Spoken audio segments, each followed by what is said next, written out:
Innal hamdalillah nahmaduhu wa nasta'inuhu wa nastaghfiruh wa na'udzu billahi min syururi anfusina wa min sayyiati a'malina may yahdihillahu fala mudhillalah wa may yudlilhu fala hadiyalah. Asyhadu an la ilaha illallah wahdahu la syarikalah wa asyhadu anna Muhammadan abduhu wa rasuluh, amma ba'd. Qala Allah ta'ala fil Qur'anil Karim, a'udzu billahi minasy syaithanir rajim.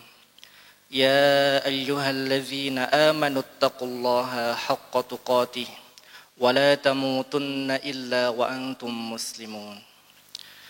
Hadirin sidang Jumat yang dimuliakan Allah, alhamdulillah atas nikmat, taufik dan hidayah dari Allah Subhanahu wa taala. Pada siang hari ini kita sama-sama menginjakkan kaki kita dalam masjid ini untuk sama-sama melaksanakan ibadah Jumat berjamaah. Semoga ibadah Jumat yang kita laksanakan pada siang hari ini diterima oleh Allah Subhanahu wa taala.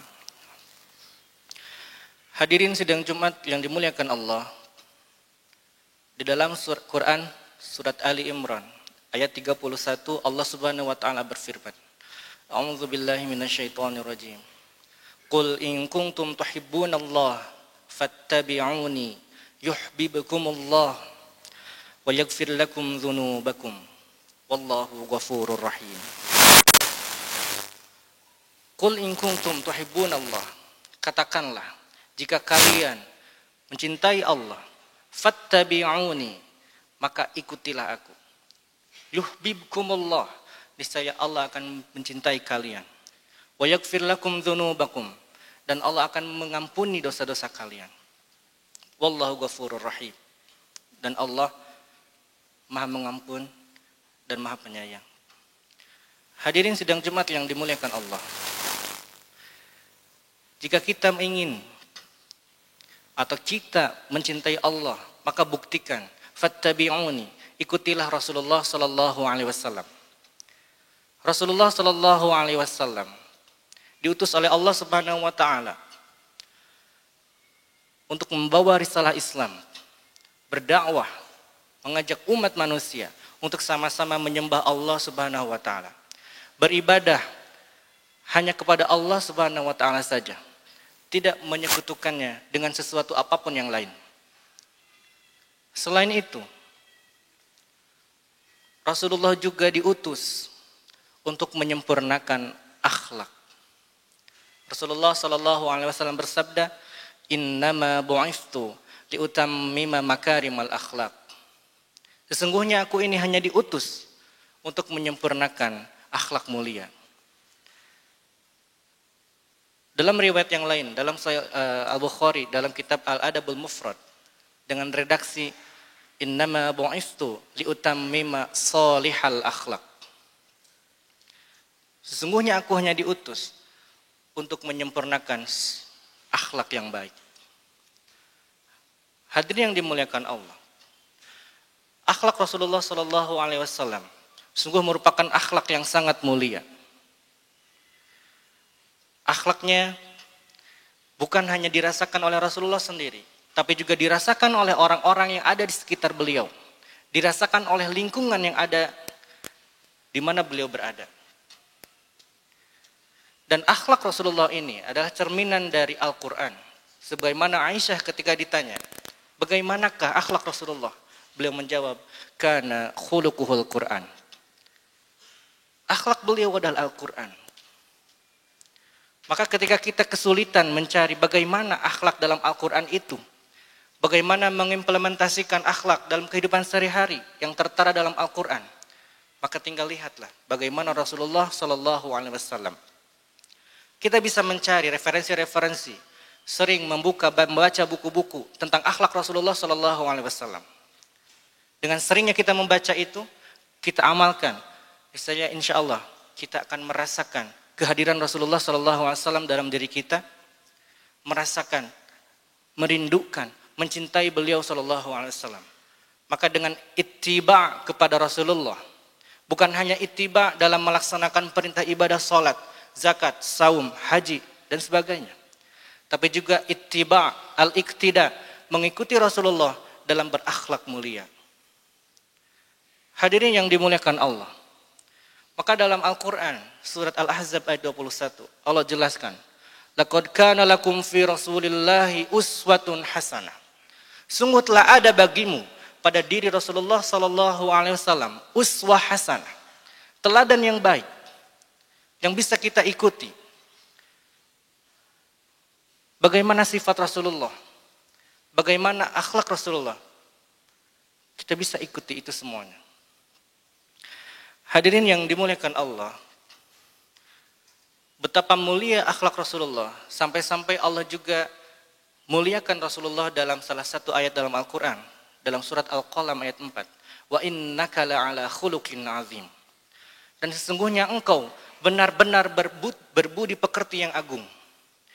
Di dalam ayat ini Allah menggunakan dua kalimat penegasan atau dua kata penegasan. Yang pertama ada inna, wa innaka, dan sesungguhnya engkau. La'ala, yang kedua adalah la. Jadi sesungguhnya engkau benar-benar. Ini menunjukkan betapa luar biasanya akhlak Rasulullah sallallahu alaihi wasallam.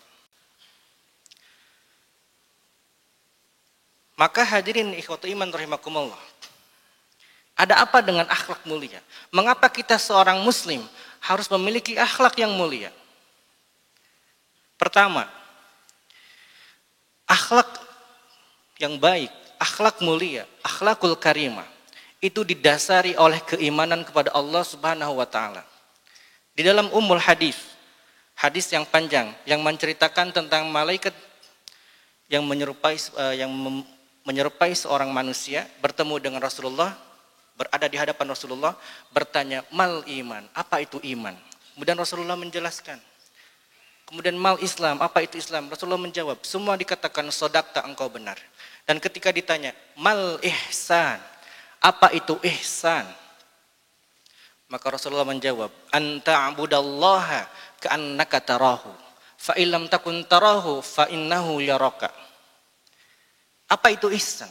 Anta abudallah, engkau menyembah Allah, engkau beribadah kepada Allah, ka'annaka tarahu, seakan-akan engkau melihat Allah Subhanahu wa taala. Fa illam takun tarahu, melainkan ketika engkau tidak bisa melihat Allah. Memang kita semua tidak bisa melihat Allah. Fa innahu yaraka. Maka sesungguhnya Allah yang melihat kamu. Inilah ihsan. Perbuatan-perbuatan baik dalam Al-Quran disebutkan dengan ihsan. Akhlak mulia juga termasuk kepada ihsan. Dalam kondisi apapun, dalam keadaan bagaimanapun, dalam sendiri atau berjamaah, dalam berbuat amal baik, amal soleh, berakhlak mulia, itu bisa dilakukan dimanapun berada, kapanpun, dimanapun. Dan kita memiliki sifat muraqabatullah, merasa diri ini diawasi oleh Allah Subhanahu wa taala. Orang-orang yang suka mencuri, ketika mereka melihat CCTV, mereka tidak jadi mencuri. Orang-orang mukmin, ketika ingin melakukan kemaksiatan, ketika melihat ada Allah yang senantiasa mengawasi kita, tidak jadi melakukan kemaksiatan. Justru malah melakukan kebaikan. Hadirin yang dimuliakan Allah Subhanahu wa taala. Semakin baik akhlak seseorang, maka semakin baik pula keimanannya. Jika seseorang memiliki akhlak yang buruk, itu menunjukkan lemahnya iman dia. Dalam satu hadis Rasulullah sallallahu alaihi wasallam bersabda, "Akmalul mu'minina imanan."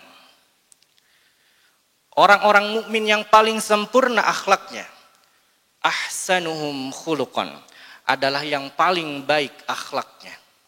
Wa khiyarukum linisaihim, dan sebaik-baik kalian adalah yang paling baik kepada istri-istrinya. Hadis ini diriwayatkan oleh Imam Tirmizi. Beliau mengatakan hadisnya hasan sahih. Maka akhlak ini pondasinya adalah keimanan. Berbeda dengan pendidikan karakter. Ada kesamaan, tapi lebih sempurna dengan pendidikan akhlak. Karena pendidikan karakter sumbernya dari barat, sedangkan pendidikan akhlak sumbernya dari Islam. Dan yang utama, pondasi dari akhlak itu adalah ibadah kepada Allah Subhanahu wa taala. Kemudian yang kedua, akhlak mulia merupakan bagian dari amal soleh. Rasulullah SAW bersabda, "Innal mu'mina la yudriku bihusni khuluqihi darajatas sha'imil qa'im." Sesungguhnya seorang mukmin dengan akhlaknya yang baik itu akan mendapatkan derajat orang-orang yang melaksanakan saum, yang senantiasa melaksanakan sholat. Kita tahu orang yang senantiasa melaksanakan saum, wajibnya sunnahnya. Orang yang senantiasa melaksanakan sholat, wajibnya sunnahnya. Yang melaksanakan sholat malam, kita tahu mereka semua mendapatkan pahala yang luar biasa besar. Begitupun orang-orang yang senantiasa memiliki akhlak yang mulia, dia akan mendapatkan darajatas sha'imil qa'im. Dia akan memiliki pahala yang derajatnya sama dengan derajat orang-orang yang melaksanakan saum dan sholat. Betapa luar biasa akhlak mulia ini dihitung sebagai amal yang soleh. Kemudian yang ketiga, akhlak mulia ini dapat memberatkan timbangan kelak di akhirat. Rasulullah SAW bersabda, "Ma syai'un asqalu fi mizanil mu'mini yaumal qiyamah min khuluqin hasan." Tidak ada sesuatu apapun yang lebih berat dalam timbangan seorang mukmin pada hari kiamat kelak melainkan akhlak yang baik. Akhlak yang baik ini akan memberatkan timbangan amalan-amalan kita. Wa innallaha la yubghidul fahishal badhi, dan sesungguhnya Allah membenci orang yang suka berkata kotor. Allah membenci perbuatan-perbuatan tercela. Allah membenci akhlak-akhlak yang tercela. Kebalikan dari akhlak mulia. Hadirin yang dimuliakan Allah. Kemudian akhlak mulia juga merupakan di antara amal yang dapat memasukkan seseorang ke dalam surga. Sebagaimana diriwayatkan oleh Imam Al-Bukhari dalam kitab Al-Adabul Mufrad, juga oleh Imam Tirmizi, Rasulullah SAW pernah ditanya. Suila Rasulullah SAW an aksari ma yudkhilun nasal jannah. Rasulullah SAW pernah ditanya tentang sesuatu yang menyebabkan atau kebanyakan menyebabkan seseorang masuk ke dalam surga. Faqala, Rasulullah menjawab, taqwallah wa husnul khuluq. Kebanyakan yang menyebabkan seseorang masuk ke dalam surga adalah taqwallah, bertakwa kepada Allah, wa husnul khuluq, dan akhlak yang mulia. Maka marilah kita tanamkan akhlak yang mulia di dalam diri kita masing-masing. Kita tanamkan kepada anak-anak cucu kita. Semakin diajarkan sejak dini semakin baik. Karena amalan-amalan atau akhlak mulia ini termasuk di antara amalan solih yang juga termasuk memberatkan timbangan dan juga bisa memasukkan seseorang ke dalam surga. Begitupun kebalikannya, wasuila Rasulullah SAW an aktsari ma yudkhilun nasan nar. Ditanya tentang apa sih kebanyakan yang menyebabkan seseorang dimasukkan ke dalam neraka. Beliau menjawab, al-fam wal farj, mulut dan kemaluan. Maka hati-hati dengan mulut kita, hati-hati dengan kemaluan, nafsu dan sebagainya. Wallahu a'lam bissawab. Barakallahu li wa lakum.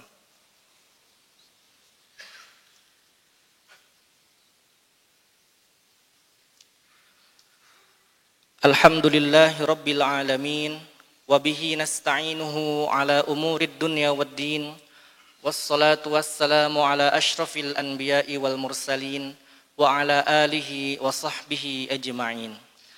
Asyhadu an la ilaha illallah wahdahu la syarikalah, wa asyhadu anna Muhammadan abduhu wa rasuluh, amma ba'd.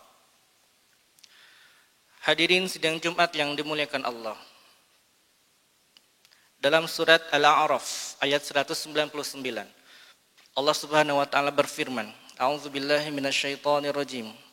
Khudhil afwa wa'mur bil 'urfi wa'rid 'anil jahilin. Khudhil afwa. Jadilah engkau seorang yang pemaaf. Wa'mur bil 'urfi, dan suruhlah orang untuk melakukan yang ma'ruf. Wa'rid 'anil jahilin, dan berpalinglah kalian atau kamu dari orang-orang yang bodoh. Di dalam tafsir Ibnu Katsir menjelaskan, sebagian ulama berpendapat, berkata, an-nasu rajulan. Manusia itu ada dua macam. Pertama, famuhsin atau farajulun muhsin. Yang pertama adalah orang baik atau orang yang senantiasa melakukan kebaikan. Maka dari manusia yang baik ini, kita ambil kebaikannya. Jangan memaksa dirinya di luar kemampuannya, dan jangan menyulitkannya. Adapun manusia yang kedua, wa imma musi. Adapun yang kedua adalah manusia dalam kategori orang jahat atau orang yang senantiasa melakukan keburukan. Maka dari manusia ini, perintahkanlah dia untuk melakukan kebaikan. Jika dia masih tetap saja melakukan kebodohan, kesesatan, keburukan-keburukan, maka berpalinglah. Yang demikian itu akan menolak kejahatannya. Ini yang terdapat dalam tafsir Ibnu Katsir. Hadirin yang mulia, yang dimuliakan Allah Subhanahu wa taala, antara kebaikan dan keburukan itu tidak sama. Wala tastawil hasanatu walas sayyi'ah. Tidaklah sama antara kebaikan dan keburukan. Idfa billati hiya ahsan. Tolaklah keburukan itu, tolaklah kejahatan itu dengan yang lebih baik, dengan kebaikan yang lebih baik. Fa idzal ladzi bainaka wa bainahu adawatun, maka tiba-tiba di antara kamu dan antara dia adawatun, ada permusuhan, ka'annahu waliyun hamim, maka seolah-olah mereka menjadi teman yang setia.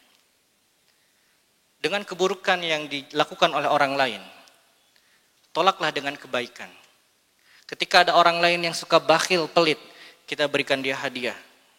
Ketika ada orang yang suka mencela, mencerca kita, kita puji terus dia. Kita tolak keburukan-keburukannya dengan kebaikan. Mudah-mudahan apa yang kita lakukan itu menjadi kebaikan bagi dirinya dan merubah dirinya menjadi orang yang baik. Hadirin ikhwatul iman rahimakumullah. Maka akhlak yang mulia itu termasuk di antara keindahan, jamal, al-jamal. Maka al-jamal ini terbagi kepada dua macam. Ada jamalun hissi dan juga ada jamal ma'nawi. Keindahan yang sifatnya fisik, materi, seperti postur tubuh kita, penampilan kita, perhiasan, pakaian dan sebagainya. Itu adalah keindahan-keindahan fisik, hissi. Ada juga jamalun ma'nawi, keindahan ma'nawi, yaitu seperti jiwa kita. Ya, jiwa, hati nurani kita dan sebagainya. Maka dengan demikian, dari dua keindahan ini, maka akan ada dua aurat. Yang aurat ini harus ditutup. Pertama adalah auratul jismi, aurat dari tubuh. Aurat tubuh ini harus kita tutup dengan pakaian. Sebagaimana syariat Islam menjelaskan atau mewajibkan seorang mukmin untuk menutup auratnya. Dengan apa? Dengan pakaian. Adapun aurat yang kedua adalah auratun nafsi, aurat jiwa. Jiwa kita ini memiliki aurat yang harus ditutup dengan apa? Bil akhlak al-karimah atau bil akhlakil hasanah. Aurat jiwa kita harus ditutup dengan akhlak yang mulia. Maka Allah Subhanahu wa taala menjelaskan menutup aurat dari jiwa kita itu lebih penting dan lebih utama. Bukan berarti menutup pakai atau menutup aurat jisim kita tidak penting, sama-sama penting, tapi lebih penting lagi menutup aurat dari jiwa kita. Sebagaimana Allah Subhanahu wa taala berfirman, "Ya bani Adam, qad anzalna 'alaikum libasan yuwari sawatikum warishan." Hai anak Bani Adam, sungguh telah kami turunkan pada kalian libasan, pakaian, yuwari sawatikum. Yang dengan pakaian itu bisa menutup aurat-aurat kalian. Warishan, dan dengan pakaian itu bisa menjadi perhiasan bagi kalian. Walibasut taqwa dzalika khair. Dan pakaian takwa itulah khairun, lebih baik. Dilihat dalam tafsir Ibnu Katsir, makna dari libasut taqwa yang pertama adalah al-iman. Sebagaimana ini dipendapat oleh Ibnu Juraij dan Qatadah, bahwa libasut taqwa yang dimaksud adalah iman. Maka aurat jiwa kita harus ditutup dengan keimanan. Ibnu Abbas berpendapat bahwa yang dimaksud dengan libasut taqwa adalah al-amalus soleh. Pakaian takwa itu adalah amal soleh. Sedangkan Urwah bin Zubair berpendapat bahwa libasut taqwa adalah khasyatullah, takut kepada Allah. Menutup aurat nafsu kita dengan takut kepada Allah. Jika dilihat maknanya berbeda, tapi dari semua ini ada kesamaan. Iman, amal soleh, dan takut kepada Allah. Yang dirangkum atau dibungkus dengan akhlak mulia. Akhlak mulia termasuk amal soleh. Akhlak mulia pondasinya adalah keimanan. Dan pondasinya adalah takut kepada Allah Subhanahu wa taala, sebagaimana tadi ihsan. Engkau menyembah Allah seolah-olah engkau melihatnya. Melainkan ketika engkau tidak bisa melihat Allah, Allah melihat kamu. Hadirin ikhwatul iman rahimakumullah. Terakhir, Rasulullah sallallahu alaihi wasallam pernah bersabda, ittaqillaha haitsu ma kunta. Bertakwalah kepada Allah di mana saja kamu berada. Watbi'is sayyi'ah hasanah. Dan ikutilah perbuatan buruk dengan perbuatan baik. Tamhuha, niscaya perbuatan baik itu akan menghapus perbuatan-perbuatan buruk. Wa khaliqin nasa bi khuluqin hasanin. Dan bergaulah dengan orang-orang dengan akhlak yang baik. Hadirin ikhwatu iman rahimakumullah. Marilah kita sama-sama memperbaiki diri kita dengan menjadikan akhlak mulia sebagai pondasi dalam karakter atau pondasi dalam diri kita. Mudah-mudahan dengan akhlak mulia yang ada pada diri kita masing-masing bisa bermanfaat untuk diri kita, baik di dunia maupun di akhirat, bermanfaat juga bagi orang-orang yang ada di sekitar kita, bermanfaat juga untuk lingkungan dimanapun kita berada. Rabbana zalamna anfusana wa illam taghfir lana wa tarhamna lanakunanna minal khasirin. Rabbana atina fid dunya hasanah wa fil akhirati hasanah wa qina azabannar. Wassalamualaikum warahmatullahi wabarakatuh.